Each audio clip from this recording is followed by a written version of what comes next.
Hey everyone, and a massive welcome to another exciting and insightful episode here on InfoSec Live of the CISO Experience, where we get to engage with and learn from our industry's leaders in a live setting with real, open and honest conversations.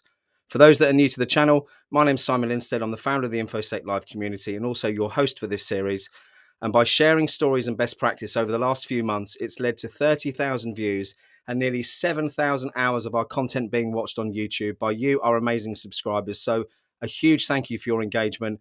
And if you'd like to support the wider InfoSec Live community, while I drop something on the floor, or indeed buy me a cheeky decaf coffee, we do have a few ways that you can show your appreciation. First up, the ability to bump your question up in the chat by purchasing a super sticker. 3 tiers of membership allowing you to show your support in any way that you can. And now, if you want swag, we got you covered with a brand new YouTube store open now right at the top of the page. But whether you join or not, being here and engaging with our content is what really matters. So if you're watching this live, please do like and subscribe. We want to make these as interactive as possible and make sure you drop those questions in the chat. And as you can see, I'm no spring chicken, so make sure you mark them with a Q to make sure that I pick them up with my aging eyesight. So before we get on to the main event, some more exciting news. The CISO Experience is kicking off its UK and United States tour in February, with multiple locations across both countries, with an exciting series of events aimed at bringing our leadership together in a relaxed and informal setting with a focus on networking and knowledge sharing, not sales pitches. Our first event is on the 23rd of February here in Cambridge, United Kingdom, with the next in Atlanta, Georgia, and Tampa, Florida at the end of March, with dates to be confirmed, not concerned, very soon. So if you're interested in finding out more about attending, sponsoring, collaborating, please do reach out to me today through the InfoSec Live community. Link is on the YouTube homepage. Before we bring our exciting guest on, I just want to say a quick thank you to our show sponsor, No Name Security, for making these insightful conversations possible. The only company out there taking API security seriously, with 20% of the Fortune 500 utilizing their services, with over 1,000 attacks being prevented every day. Link to discover more about how they can help you or for a demo is in the video description. But now it's time for the main event, and I'm very, very excited to be joined today by another industry legend, this time Stephen Semmelroth. Stefan's a rising star in tech, a West Point graduate, Ranger qualified, led an infantry platoon in Afghanistan and led cyber teams in the US Army. After waking up paralyzed from a spinal fusion and learning to walk again, he retired from the Army and then founded and sold a cyber recruiting company. He's led multiple security practices and continues to lead clients through disaster and change at Avant Communications.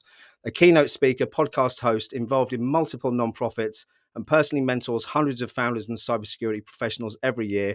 Super excited for this one. You'll be glad I'm now going to stop talking and bring him on.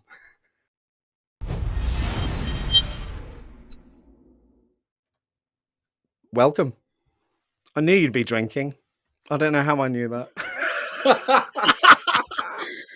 Great to have you on, Stephen. Thank you so much for taking the time. And my pleasure.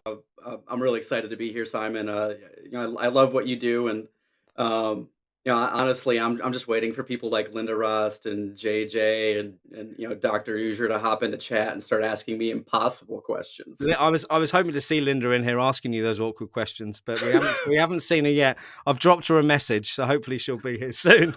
But look, I mean, for me, you've been we've never met prior to about 15 minutes ago, which is unheard of for these events. I'll normally have a chat and bore people with my background prior to kind of get a bit of affinity going. We haven't really had the chance to do that. But the one thing I haven't told you is that since my journey began 2 years ago, you've been one of those names that I've been following and looking Oh, up to on LinkedIn. So I want to say say thank you to you for the inspiration. And for those that don't know thank you. you, I want to try and dig in and find out a little bit more about Stefan. So would you mind kicking off and telling our audience a little bit more about where you've come from and your journey? Oh, absolutely. If there's one thing I really enjoy, it's talking about myself as a security practitioner. I joined the industry so I wouldn't have to, Simon, and look what you're making me I do. know, I'm so sorry. um, yeah, so this one of the questions that's usually asked on something like this in chat, and I'll continue to watch chat, is You how can did you get multitask then, can you? Because I can't. Yeah. if you haven't unlocked that achievement yet. Yeah, I haven't. No. um, one of those things that I usually go back to, the how did you get into this space originally? So, um, you know, back in the '90s, started reading like hacker books and going to the library, trying to learn C programming by myself, and it was where I grew up was really hard to find mentors in this space. And later on, went to when we tried to go to a 2600 club meeting, and with a friend, drove to a train station. 45 minutes to a train station, got on a train, flew downtown, finally got to the 2600 meetup, and there was four people there sitting at a four-person table, Welcome. Yeah. and the two of us. Uh, and so that was one of those things that frustrated me back in the day. Of how do you get into this if you physically can't talk to the people that are doing it right now, or they don't want to have mentorship? And thankfully, that's changed. It's dramatically changed throughout the industry. It's something that has continued to shift, and I think is continuing to grow and evolve, and I'm excited about it. But um, kind of always had an entrepreneurial spirit. So what I started doing when I was a kid, um, there were a couple tech companies where I lived, mostly like those, like Novell Network come in and help you, run coax lines and with the 10 ohm Yeah. resistor on the end type of stuff, right? And so I would call up these CEOs and I would say, "Hey, I want to do an internship with you. Give me whatever book your engineers read. I'll read it and I'll come back. Just let me come in. Just give me a chance."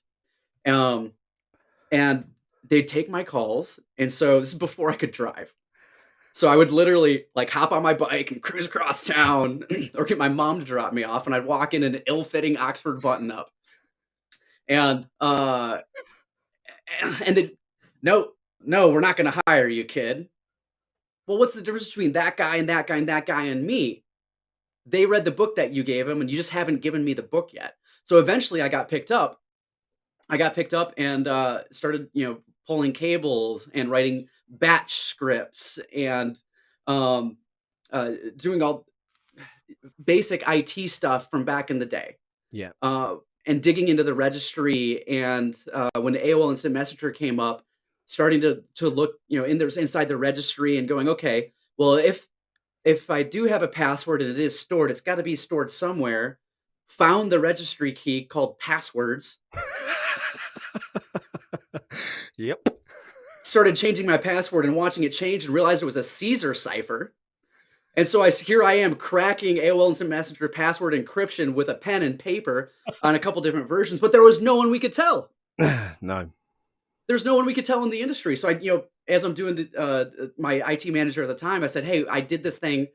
How do I report this? I want to be a good person and report it." And the answer was, "Ah, kid, you can't report that. You'll get sued for breaking it." Like, so He really spoke like that as well, didn't he? no, I'm being dramatic. I'm being dramatic, but um, so the industry has really shifted, and I've gotten to watch this shift over time.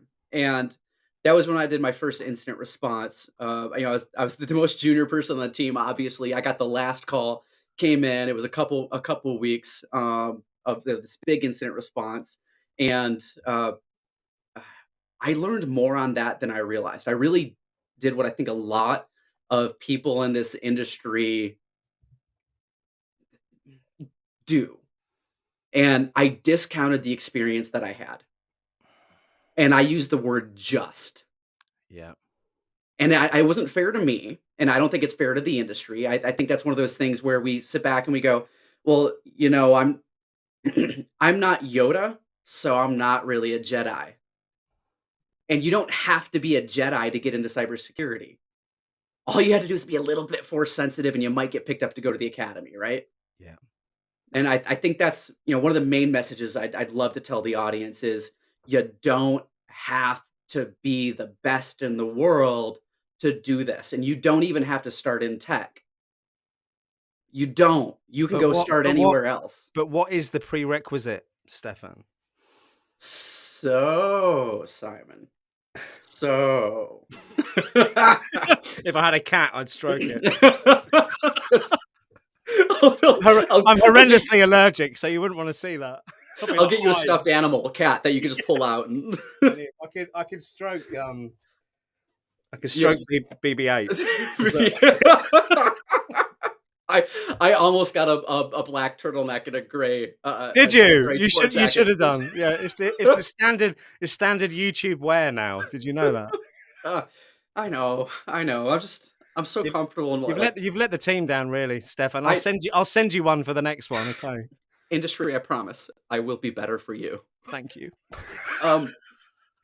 Okay. So let's talk about this. When I was running my recruiting company, um,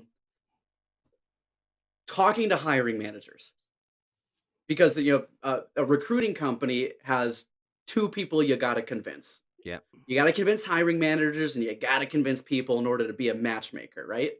And so it's really easy to talk to people that want to get into the industry. There's so many of them. About 60 here in the US, about 6% of the open job market is cybersecurity jobs. Like it's insane. But on the demand side of the house for the for hiring managers, the vast majority of them, from CISOs at Fortune 100 companies down, they'll say something like, "I just want somebody that thinks like Sherlock Holmes. I just want somebody that's inquisitive and Yeah. asks why a whole lot, and somebody that has a passion here." There's the Because word. if you don't have a passion and Yeah. you don't ask why and you're not inquisitive, then you'll never peel back the layers of the onion, which means we never really continue. But Agree. you notice I didn't say anything about a technical capability there. So I'm gonna go philosophical on you for a second. Please. There's two types of companies in the world, Simon. The first one, the first one is a company that needs cybersecurity people, and the second one is cybersecurity companies. And they're very different Yeah. types of demand. So if we go to like a local credit union and we say, "Do you need cybersecurity people?" They say, "Yes." Maybe I've got an IT staff of about 15 or 20, and I might need one cybersecurity practitioner. We outsource the rest of it. And so the person we need is really a technical project manager that has a focus in cybersecurity. Well, great. So they maybe need one person for 15 to 20 IT people out of a staff of 400 or so. Yeah. So from a like internal HR's perspective, they're not incentivized to know the difference between a CISSP and a Sec Plus Correct. and an 8080. Yeah. That is so So true. so then how do we solve that? There's many different ways to solve it from that perspective.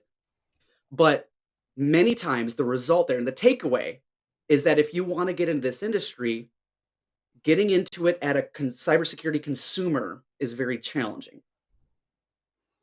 But That's if a you go to a really good point. cybersecurity vendor, like our Yeah. sponsor today, No Name Yeah. Security, there's your plug.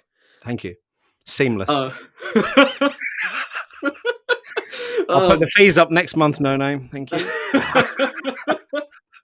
so when you go to a vendor, they need everyone. They need somebody that has just a little bit of cybersecurity understanding in legal, in finance, in marketing, in content development, in training, in sales, in operations. The Salesforce manager, if they happen to be using that specific tool, needs to think a little bit like a security practitioner, because the last headline that vendor wants to put out in the industry is cybersecurity company can't do cyber right. So true. It's So, just but while you get your breath back there, is that why the only jobs I've been offered have been from vendors? that's probably because of your reach, Simon. If Okay. I were looking It's at you with not my recruiter hat on, I spend most of my time moaning about vendors on here, so it's ironic, really, isn't it? But there we go. By the well, way, I am unemployable and I'm not looking for a job. So just to clear that up. I will challenge you on that first aspect. I will not challenge you on the second, sir. Okay. Um, yeah. So like when we look at the opportunities on the supply side, vendors, there is a much, much, much higher opportunity to go through and find a company. And I can't tell you, um, last year I switched to another company. So this year's still going to be slow as well, but I mentor between 2 to 300 people a year, from founders to Wow. cyber practitioners to CISOs, um, a lot of people, and one on one, one on one. And when we look at all of those people, you start to really see trends. And one of the big trends that I'd love to share is, in this industry, in this space, we have people that are quantitatively more advocates. That's a Myers-Briggs nomenclature, It really is. advocates. So we have probably about 20 to 30%, depending on region, of people that get into this industry because they actually want to help people. Yeah. I've seen that. I mean, and the fact that you're here now, the fact that 36 other CISOs have come on this show is a reflection, I think, of the industry as a whole, being willing to give back and help other people. It's definitely not like financial services, Stefan. Depends which segment of financial services, because there are really solid, what I believe to be mission focused, but they're harder to find Yeah, because not who I've worked for. you still gotta pull through all the marketing to figure out who's good, right? You have, yeah. Um, Ask harder questions. Come on, what do you got? What do you got, Simon? Put me through the ringer. I'm I've the got a man in few the actually. arena. I wrote a few down here today because there's a couple of things in your journey that I want to pick up on. One is Mhm. the common theme of the amount of skilled and people who excel in this industry who've seen military service. So I want to touch on that to start with and get you to explain why that is, please. Oh, oh, you are hitting close to my heart, sir. Oh yeah. So let's talk about it. Let's break it down. Number one, military service. The um, the mentality that's driven home when you go into military service means you're constantly thinking again about security and about people. Yeah.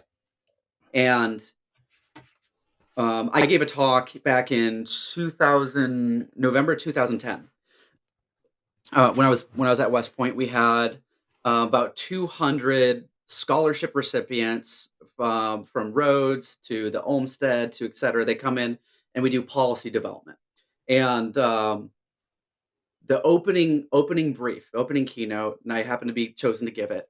Uh, the crux of the conversation is that the military is not about tanks and planes and guns. The military is about people. It is about protecting people. It's about trying to de-escalate situations.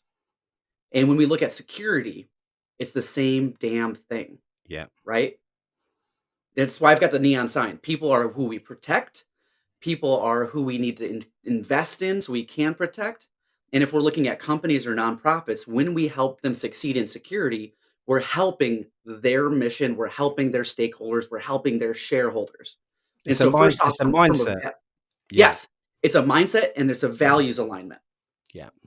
Second, the first thing you do, uh, I'll do my obligatory Ranger School story. Um, you sign a waiver at the end of Ranger School that says you Yeah, will yeah, talk about I've Ranger heard School. that. Yeah. Uh, every patrol that you're on, your number one priority is security. Yeah. And so when we look at, whether it's Commonwealth countries or the West or the East, the vision, the mission, the values very much align. And many people that got into the military with that strong desire to serve and for advocacy, that's why they get into cyber in the first place. So we're really Yeah. starting to tighten that up. And then when you go into a conflict and what you prepare for and you rehearse for, It's muscle role-based memory. access control, right? Yeah. Role-based access control. Who can do what? Why do we do it? And gosh darn it, every junior non-commissioned officer, every junior officer has done what, one investigation a month at Yeah. least. So determining root cause, determining fault, making a judgment call, and so you start, no matter what area you look at, there's just a very common thing. What about the global elephant in the room, which is Which one? I'm talking as a father of 6 children and also as someone who's experienced private education and state education. I'd like to talk about the death of critical thinking Mm. because we're taught as youngsters to pass tests. We're not taught potentially to understand and relate that material to anything useful or practical. And I think it's not just the cybersecurity industry, it's examinations, the way we're taught, the way we're expected to learn. And that for me, although you haven't said it, seems to be, from what I've seen, that a lot of people who have served have that critical thinking ability as well, which I suppose is kind of generalizing what you've just said in a way. Well, absolutely, and I'd like to think that the majority of us do. However, it's not necessarily completely the case. No, Um, obviously not. Yeah, no, there's it's I mean, I can't make a sweeping generalization like that. um, But yeah, so when we really drive down to it, when I was so I got to the distinct honor of being one of the U.S. Army's first cyber officers, wow. and when we were looking at how do we take somebody that has an aptitude that scores well on aptitude tests off the street and make them some sort of cyber operator within 18 to 24 months. How do we build that critical thinking? We can build knowledge, Yeah, we can build skills, but how do we build the behaviors or the abilities? yeah, And I think that gets to the root cause of kind of what you talked about is how do we take it to the next level? How yeah, do we provide an analysis? And I think um, the adult learning model is really central to that. So when you are trying to learn a new set of skills, as an adult, your worldview is already yeah. locked in. Jaded? Absolutely, right? Was that just Absolutely. me? Yeah. Yeah. So if I don't explain something to you in a way that resonates with your worldview first, that allows you to say, okay, this is like that, then we miss the mark. Yeah. So um one of the things that and I'll probably train about 2,000 people on this year. Um through the company I'm at right now called Avant Communications. I get to do a lot of training all over the world. It's really a blast to do this much training I and meet bet. so many people. Um, Framing things simply as possible. So, if we're going to explain a concept like zero trust, what does it really mean? Do I need to go into the history of it, like the educational didactic history from the 70s, and then when it finally got a name by John Kindervag and then was exploded by Google's Beyond Corporate Beyond Trust? Like, do they really need to know that? Nah. No. No. So, how do we explain it? And a big part of that, and I know Josh Mason works on this, and I believe he's been on. Um, Yeah. uh, He hasn't actually yet, but Josh is. I'll that just punk. mention this quickly in case he's watching. Josh is one of the first people I ever spoke to in this industry who encouraged me to do what I'm doing. So I spoke to a few different leaders at the start who laughed at what I wanted to do, which obviously was like a red rag to a bull and more encouragement than taunting.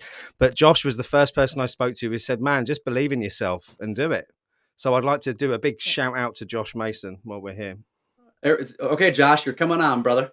He is. Um, so actually I got to mentor Josh as he was coming out of the military. Did you? Yeah. Yep. Yep. I he was actually uh I was recruiting him for a couple of my clients. this we go back a ways. Um, but so one of the things that we talk about is explaining things simply in a way that someone can understand and providing the why. Yeah. Why? So like if and circling back to like the why behind things. If we're in project management, um, Toyota said you have to ask why 5 times to get to root cause.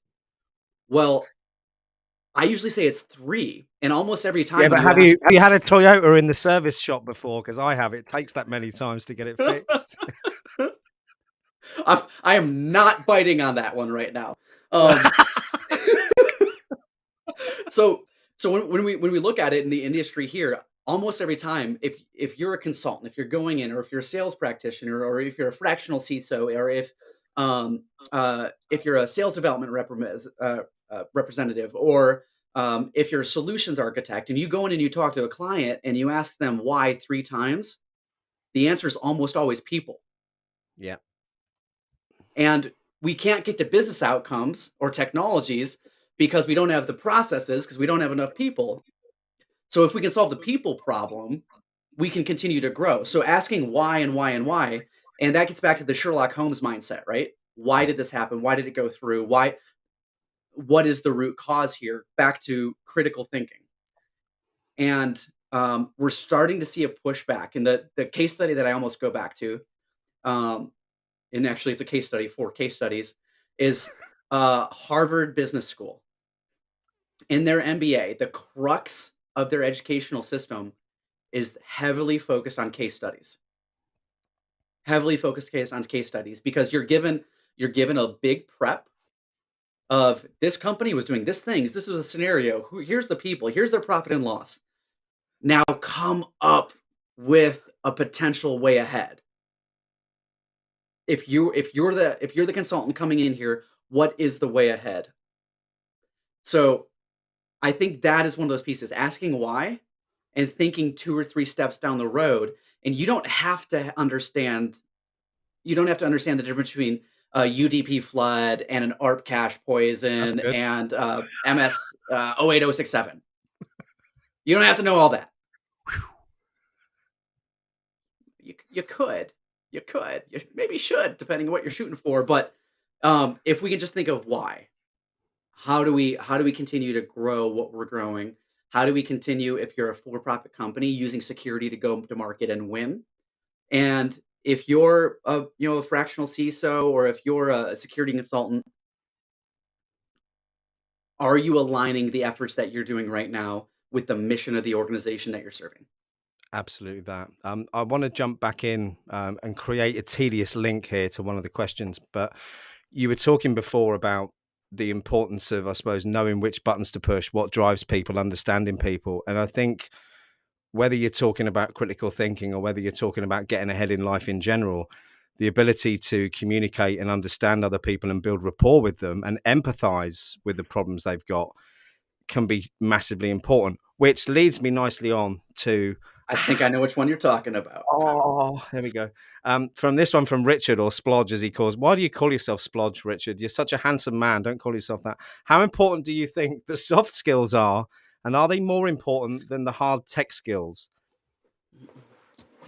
I'll let you answer that because I think it's job dependent, isn't it? Or is it? It's not an either or, and it's not necessarily a both. Get out BB-8. Yeah. There we go. Okay, so here's the deal. I'm going to ask a broad level question here, and it's rhetorical. But why does CISSP exist Do you want as a an answer? certification? Um, for the certification body to make money. Well, that's one of the outcomes, but it's or an output, but not necessarily an outcome. To measurabilities. We're getting closer. Help. Okay, so Help. here we go. When we look at all the certifications, whether using Paul Jeremy's career roadmap, which is a great place to start, um, when we look at it, the vast majority of cyber certifications are very highly technical. I can use Nmap with these flags,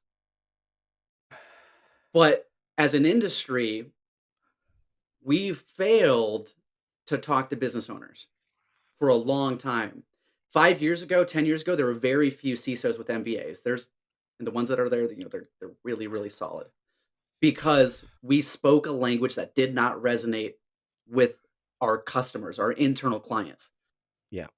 So part of why CISP exists is to, yes, we must know the technology at that level, but it exists so that way we can communicate to other business owners and choose the least bad option.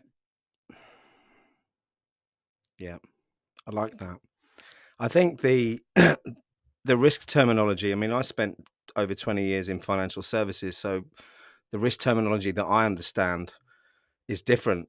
You know, whilst it might look the same in cybersecurity, it isn't, and it is a different language. And Uh-huh.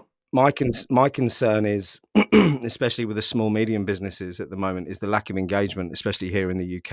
I mean, you look at Cyber Essentials, which is the lame kind of £500 entry level stamp that you can get for self certifying that you've done certain things. One A great percent of place the to start. companies. It is a great place to start, but 1%. Thank you for that seamless link there. 1% of companies in the UK have done it. 1%. So something's not going right. So I think, in the position that I'm in right now, yes, I do a lot of training, but I also interface with a lot of clients in a lot of different industries. Um, so I effectively work at a distributor for security, and I run the program for security, which is awesome because I get to know every vendor on the market. I get to know like every market niche you could be in: biotech, finance, oil and gas, energy sector, highly federal compliant, like everything, right? Um, so when we jump into it, some of the biggest impetus for change isn't ground up. It's not grassroots. Usually, it's because there's a new board member who had a breach at a previous company and came in and said something like, "Are we spending enough money? Are we spending the right amount of money? And are we confident in our program?" Can I say this because I'm old? Yes, I think I can. I can get away with it. I think the mentality of a lot of CEOs and board owners, that the difficulty they're having at the moment, in my humble opinion, is the inability to determine that intangible assets are now probably more important and worth more money than their tangible assets. And there seems to be a steep learning curve going on for some businesses out there with regards to that. There absolutely are. You are 100% correct. And um, as we continue to see the rise of intellectual property, which is going to dramatically continue to grow, dramatically, that rise of intellectual property and intangible assets, yeah, Yeah. reputation is one of them. Yeah. Even I mean data as well for these companies. They don't understand, the value of data. To them it's an intangible asset. But when in Mhm. reality we know that it's the new gold for Oil. currency. Oil. Yeah, oh, Yeah. absolutely, absolutely. And so as we continue to have those conversations and we start to see um, a newer breed of executive board teams, they're really starting to understand that value. And they're also starting to understand from a risk perspective. So, like, if we sit down and ask, what are some of the top fears CEOs have for their organizations? Not the top fears that CEOs have for themselves, very different conversation. Absolutely. Yeah. One of their biggest fears is having an employee leave and taking all of their sales data, taking their intellectual property. So they know it, but they don't know how to operationalize it necessarily. Yeah. And conveniently, when we say that if that's one of your biggest fears, that just drives back to zero trust. Yes. They just allowed us to unlock zero trust conversation. Without giving a 45-year backstory on how it happened. Yes. Yeah, absolutely. And usually in those conversations when I have them, I don't even talk about zero trust. No. So I think the way that we drive security in the industry is that we need to actually talk about business outcomes and tie those back to security objectives. So Because if was I wrong to be really disappointed with my first visit to RSA last year when I was expecting this 3 days of learning, and what I really got was loads of free socks, which I'm not complaining about. I've got some on now actually, but it was a bit of a acronym fest and a buzzword fest, I suppose. You've seen those events change, I expect, over the last however many years? I have, absolutely. And if we go back even farther in them, um, let's talk about some of the really good changes. Some of the really good changes are you used to walk in and the attendee population was monotone. Everyone looked the same, physically looked the same. Now, when you show up, you can physically see diversity, Yeah, which is great. It's yeah, great. absolutely. So now we've got diversity of thought as well coming in, right? Yeah, And we're driving towards opportunities for multiple people, which is I love it. Second, the industry has gotten away from scantily clad people dancing around their booth to try to get yeah. uh, people to come There, were- over there, and get there the were a socks. couple, but yeah, Um, so those are some of those big changes we just had to make from a culture change, and I think we're already ahead of those. Now, from the acronym soup perspective, this is where I think, as an industry, our marketing teams have failed us in a lot of ways. So let's look at. We'll go back to the zero trust thing.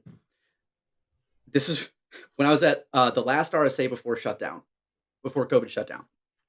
Um, was I was going around and I was feeling a little cheeky. And so I really, would go that up. surprises me. Who would have thought? So I would go up to any vendor that had zero trust, and I'd say, "Explain that to me and how you do it." And they go, "Oh yeah, zero trust. It's amazing." So it's like you can't trust stuff, so it's zero. And when traffic is shaped, you trust zero stuff. Yeah, but Like not the other stuff. okay, sales guy, I'm gonna go find the guy, the person in the Metallica shirt behind them, who's clearly the CTO. I'm gonna go ask them, and then it was usually the answer was, well, we enable you by having a reverse proxy. Fantastic. Okay, so that's actually zero trust applied to the network layer, so it's zero trust network access. Uh, Great, fantastic. Now I know what we're talking about. But even just then till now, if you do zero trust on your favorite search engine, everyone comes up for everything. Oh, They we're zero should. trust for this. We're zero. It's like, oh, we're AIML for this. And what's the difference between AI and ML? Ah, well, You it's get more money. artificial. You get more money from the VC with AI than you do ML. I think is the answer, Bada Stefan. bada bing, bada boom. Yep. Um. So as like then we then our industry analyst, we go to them and we say, okay, I'm a great cyber vendor. I do things a little bit differently. I'm highly differentiated in the fact that I use cloud and this special proprietary AI algorithm. And would you please, industry analyst, look at us and create a new category that we fit in that no one else is in, so we can say we created the category and now we're the market leaders of one. I met them.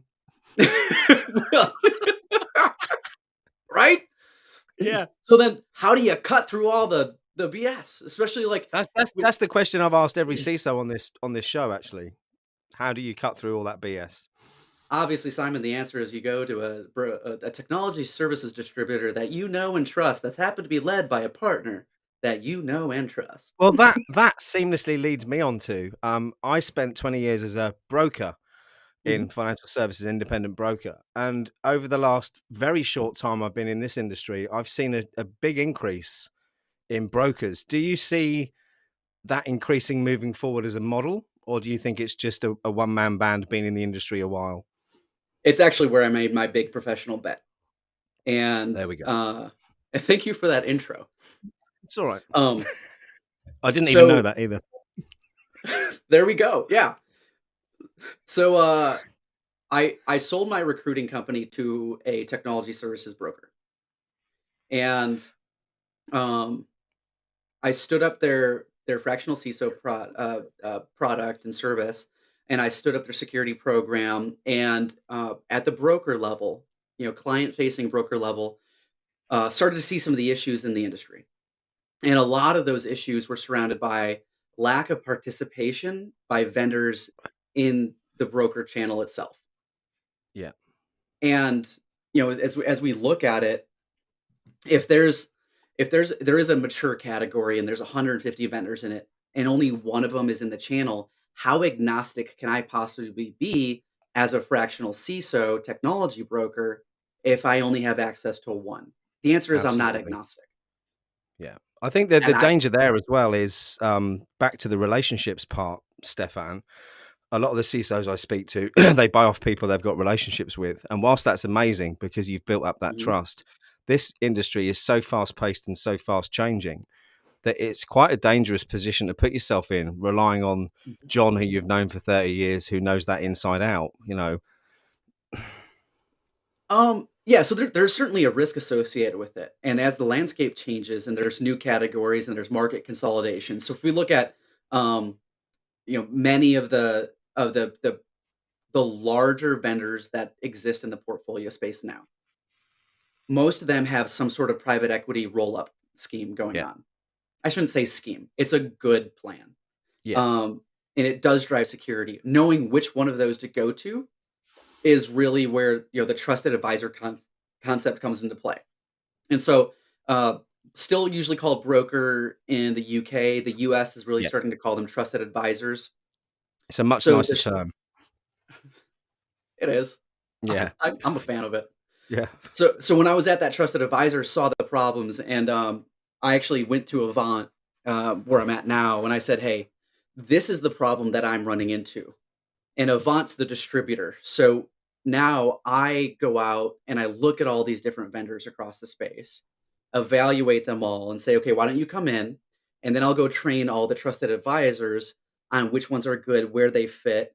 And then I get to come in on client calls and help do that matchmaking, the solutions architecture standpoint. So I get to remain as agnostic as possible. And What a it's great job. yeah, honestly, it's really cool, and helping drive the market and quantitatively helping clients reduce their risk exposure and just be there for them when they've got a breach, right? Yeah. Like, what's the number? If you're getting DDoSed, what's the number you call?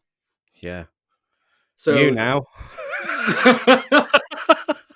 thank you, Simon. It's okay. My We'll pleasure. get you registered here shortly. Excellent. But so like that was the question for the vCISOs out there, the fractional CISOs, right? As you go through and you build out an awesome, amazing roadmap for your clients across devices, applications, network data, and users, and identify, protect, detect, respond, recover. That's the cyber defense matrix generated by Sunil Yu, by the way. Thank you, Sunil. What a Shout great guy. out. What a great guy. I think I said to you in the chat when we first met, I got to briefly meet him. He was doing a Uh-huh. Q&A for a competitor. I can't remember who it is actually. Oh, yes, I can. Tynes is who he was doing it for. Just to get that in. Yeah, if I could find it buried under my latest copy of Cyberstrike London that I received through the post today, which is quite It's right exciting. there. Here it is. There it is. Like that. Seamless. Not even on commission either. But the thing I said to Sunil was, again, not being an industry expert, the amount of experts I've spoken to who've adopted that Mhm. methodology is unbelievable. And in addition to that, so I'm going to check something here briefly, real quick. Um, Ross Young.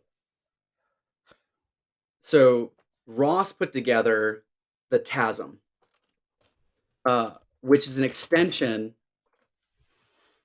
which is an extension of the cyber defense matrix, and he effectively took the stride framework and you prioritize it, and then you overlay it on top of the cyber defense matrix, but by threat category.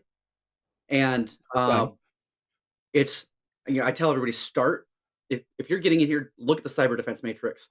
It helps you build your mental model. Remember mental models. It helps you build the Yeah. mental model, and then when you start going deeper, usually use cyber defense matrix to talk up to executives, and use the TASM, which was also it's published under OWASP now. Use the Yeah. TASM to use it as an operational document. And I will be Yeah. debating Ross on that in person at the Cyber Defense Matrix conference in Texas in a couple of weeks. How exciting! If I can find a cheap flight, I'll see if I can get a ticket and come over. Yeah. No, I think so I love that mental model because um, it really lets you grasp where something fits. And then, for the fractional CISOs out there, is you go through and you build this whole roadmap, right? You build a roadmap and you say, okay, Q3, Q4, Q6 from now, these are the things we want. Here's how your NIST score is going from a 1.6 to a 3.4 industry standard. Here's your risk reduction alignment. Um, you present that beautiful, wonderful document that you have just put. It's the best deliverable you've ever made, and you slide it across the polished oak desk. And the client looks at it Shh. and they read the executive summary and it says, train your users, patch your systems, and the third one's always a variable. And they open it up and it says, this is an amazing timeline. I agree, I do need those things. Who do I go to? Crickets. Well, I'm agnostic, so I can't tell you what vendors to go to. So that was the problem. That's why I came over here, Yeah, so I could solve that problem. yeah, absolutely. That makes absolute sense. I'm conscious that we've only got 9 minutes left, and we've got loads of questions still. So I'm going to jump back into them if that's Okay. okay with you. I'll I'm going to transition to put you. Let brevity. me put you at the top up here. There we are, and I'll hold on down here. Um, from Q Wade Billings, I've seen a shift in the motivations of the bad guys over the Hmm. last few years. What trends are you seeing in the why behind attacks and breaches? Great question. Okay. Um, I like to stand on the shoulders of giants. So I could tell you what I've seen, or I could give you industry statistics. So Verizon's 2022 Data Breach Investigation Report, or DBIR, when we jump into it, they say that over 80% of breaches were financially motivated. That includes external threat actors and insider threats. When we go down to um, when we go down on the stack for the percentages, most of our board members still think that activists are doing the majority of cyber threats. They only account for about 1% of breaches. They only account for about 1% of breaches. It used to be much, much, much larger. It still exists, it's still relevant, but if over 80% are financially based, the question then becomes who's a target? And the answer is if you have a top line. Doesn't matter if you have a bottom line, if you got a top line, they're going to try to extract it from you. Yeah, it's as simple Also, as that. also starting to really see. There's a great Bloomberg article on Hush Puppy. I think it's called something like the world's flashiest scam artist. Uh, check the show notes below.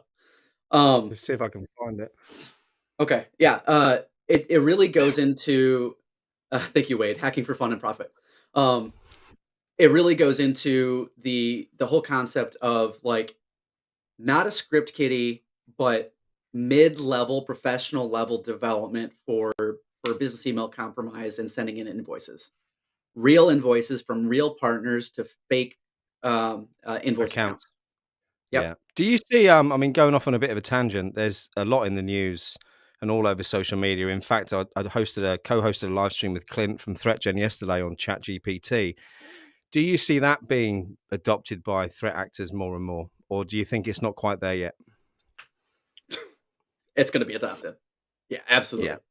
Absolutely. So one of the ways um, you can you can retrain ChatGPT based off of your own data set. One line of code. And so if I'll put on my bad actor hat for a second. I'll stroke BB-8. There we go. Here. Oh, ah, Oh, we're in. role Yeah. playing nerd here. Where's Did 20? you? You're not old enough, but when I was younger, I used to play the fantasy books where you used to roll your dice and then turn the page. That used to be Oh, my method. the choose your own adventures. Yes, Oh, that's it. um, oh my gosh, you threw me sideways. Where were we Zero. going? Chat GPT. Oh yeah, ChatGPT. So if I, the threat actor, come in and I pull, we'll say maybe 100 emails from Simon Lindstedt, and I put them in my little thing, and I train ChatGPT on that. Now I can suddenly model all my language as close as possible based off of you. And they've already been doing this. quite a bit. Yeah. Wow. Yep. So that takes, I mean, I go back to when I had my own financial services business. My wife, fortunately, was my finance director and my office manager. We only had about 35 staff at the time, but we constantly got emails through that looked like they came from my wife or me to Mhm. my wife saying, please make a transfer of £10,000 immediately to my account. You know, with Yeah. ChatGPT involved in that, I'd like to think that she still wouldn't have fallen for it, but you don't know, do you? So I was in a room with about 40 CFOs. Um, and I asked the question, who here has made a disbursement more than $10,000 to a real account from a real partner, and the account just happened to not be owned by the partner? Every single one of them raised their hand. Every single one of them raised their hand. Yep. Wow. Mhm. That's Either through scary. error or negligence or, uh, Being uh, human. yeah, being human or falling for it, just falling for it. Yeah. Yeah. Wait, it was a fun room. It was a fun room. Brilliant. I We've won't say got which three conference it questions. was. I won't say which We conference it was, please do. but Please do. it Love was it. one of the like, coming in as a cybersecurity practitioner at a tech conference. It was a very small one on the West Coast, and, it was one of the most, heart lifting conferences I've ever been to. Like, you walked away just feeling good about yourself. It was I awesome. bet. I bet. Splodge has asked three questions here. Okay, rapid fire, go. they're a little bit linked, but let's fire them in. So, first one, other than the passion, what sort of thinking processes do you think are a bonus for a good cybersecurity person? Um,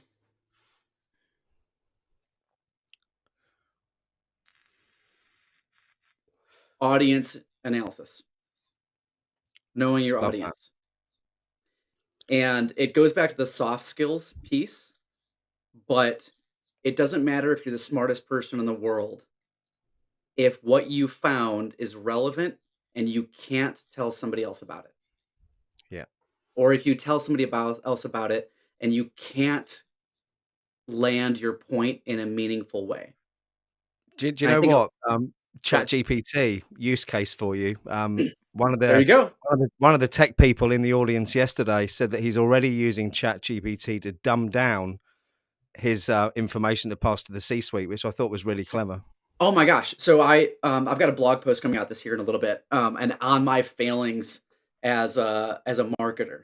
So I had my own company and I was doing marketing and cold emails and ended up selling the company and went to a trusted advisor and helped scale that as well. And boy, um, Lavender.ai and their peers in the marketplace that actually score the things that you write based off of engagement.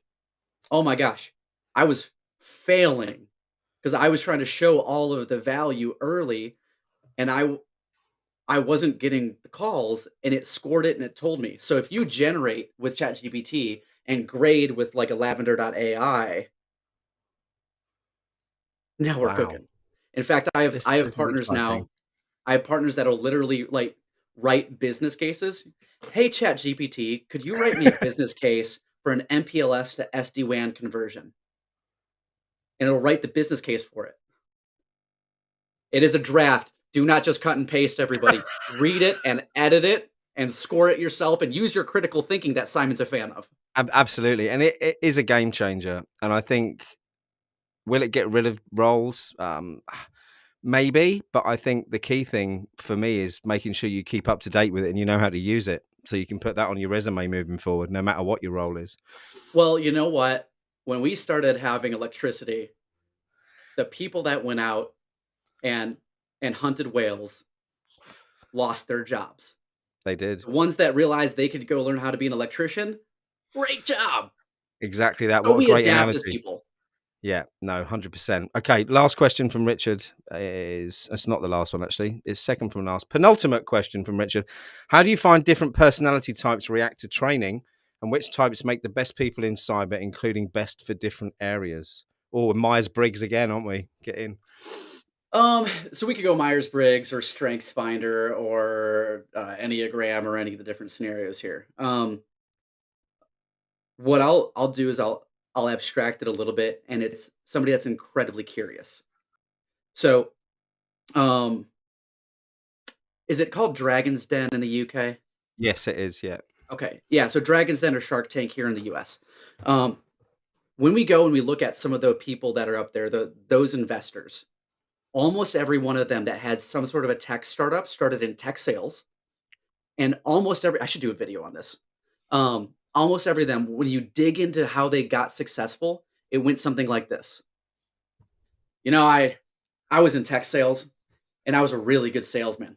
I was a great salesman. In fact, I was one of the best. I was a regional leader, but my career really took off when I read the manual and I got to know the manual better than my engineers. And once that happened, that was how I really succeeded.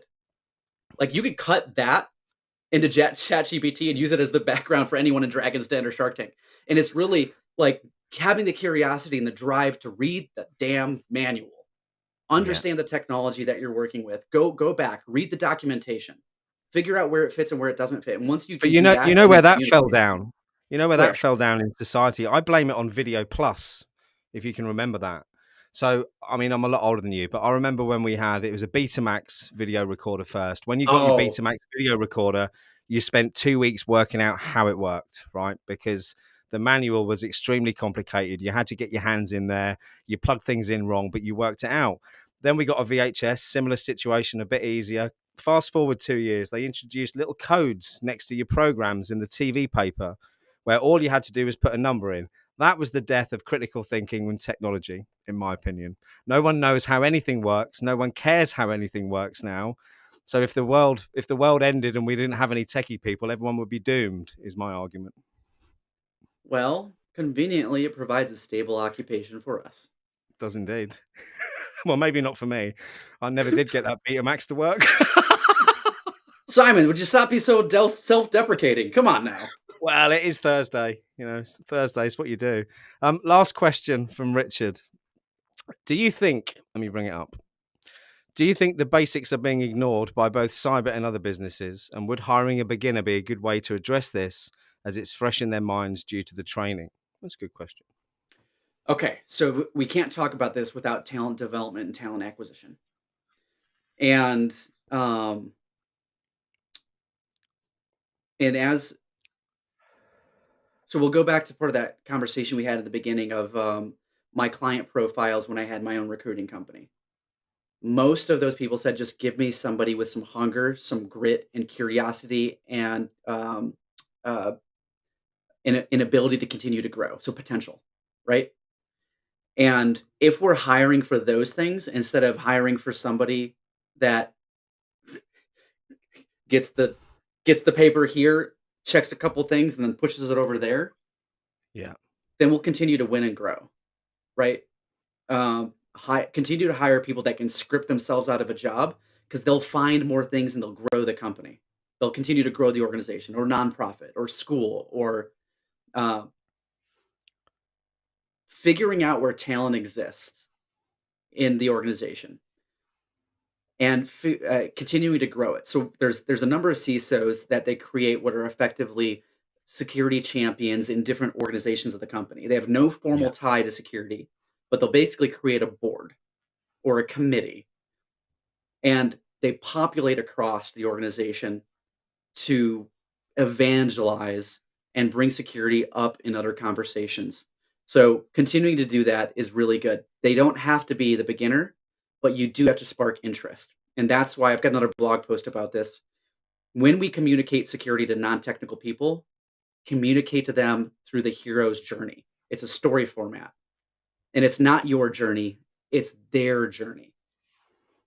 You you make them realize they're more of a hacker than they realized. You Yeah. make them ask why. And when you do that, you make them the hero of their journey and you couch it in that sense, they will win, which means we as an industry win, which means the people that we serve win. And you know what? To do that, you have to be able to do things like actively listen, What? which I think exactly.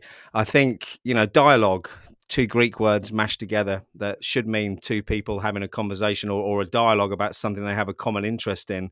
Whereas we normally have conversations, which is you sitting there waiting for me to shut up so you can say what you want to say. It seems to be a bit the wrong way round. In fact, I put together a free mini course in the InfoSec Live community for soft skills, and it talks about mirroring, talks about empathetic listening, active listening, and these are all things going back to the skills. These are the things that you can practice, even if you are a bit introverted and you're not a gob on a stick like I am. You can improve. You know, like I managed to pass some fairly low entry level exams in cyber, which I struggled with and failed 3 times before I did. But we won't go into that. Again, self-deprecating, Well, I Simon, think not fair to it is self-deprecating, but it's also, for me, it was a journey about finding out what I'm good at and what I enjoy doing. And whilst I love the idea that's portrayed by the media and every boot camp provider out there that I could be the world's best hacker in 6 months, in reality, no, I can't. Social engineering, yes, I think I could social engineer my way into most organizations on a physical basis, but I'm never going to reverse a shell. Let's be honest. Do you need to? No. I don't. It Do you took me know the 2 other years name to work that out. do you know the other name for social engineering? Simon? Sales. Yeah, absolutely. Yeah. The only thing with that, Stefan, is I'm a 32-year veteran in sales who doesn't want to sell.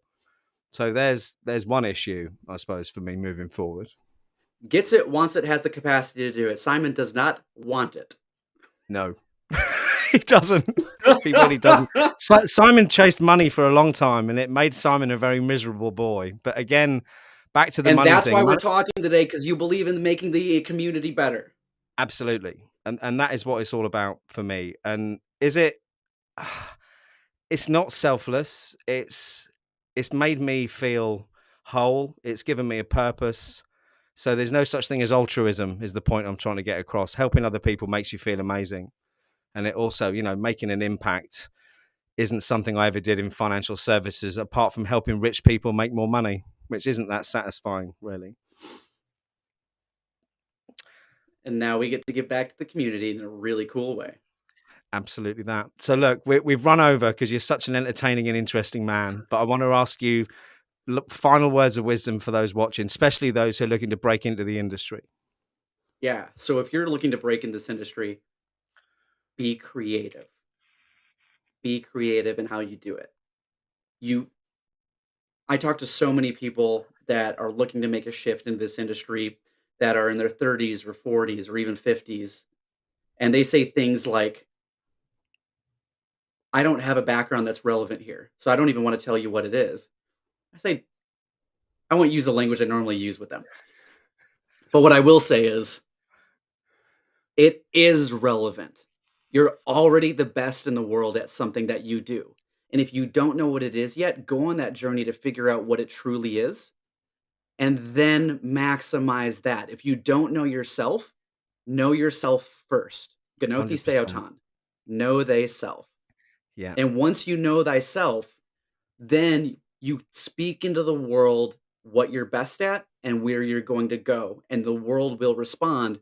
They'll learn that you are truly best at it, but you can't do it until you know who you are and what you are and why you do it.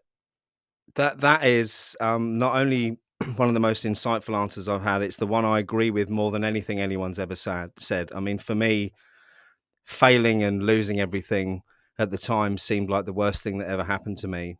The wonderful thing with hindsight, looking back, is it was actually the catalyst that changed who I am as a person and helped me discover what I actually want to do with my life in my late 40s. So, yeah, completely agree. And for anyone watching who is slightly older like myself, it isn't too late to break in, and you do have masses of skills to bring across. So, Stefan, thank you so much. And audience, again, thank you so much for jumping in and asking all the questions. And Kerry, obviously, thank you again for telling the bad jokes. It is a certain skill set. We've all got one, and it is amazing. Thank you. Last comments from me. Please do like and subscribe if you enjoy the content. I'm back tomorrow, actually, with InfoSec Pat for a dig in on what the top cyber tools of 2023 are. I think we're looking at the Flipper Zero. He's going to do a walkthrough on that and a couple of other things. So please do jump in. I'm just going to be sat here with my mouth open watching most of the time. So please jump in the chat and keep me entertained. But Stefan, thank you so much. If you don't mind holding on for a couple of seconds, I'd love just 2 minutes with you afterwards, if that's all right, sir. Absolutely. Thank you very much. So on that, everyone, thank you so much. See you all soon. Have a great day.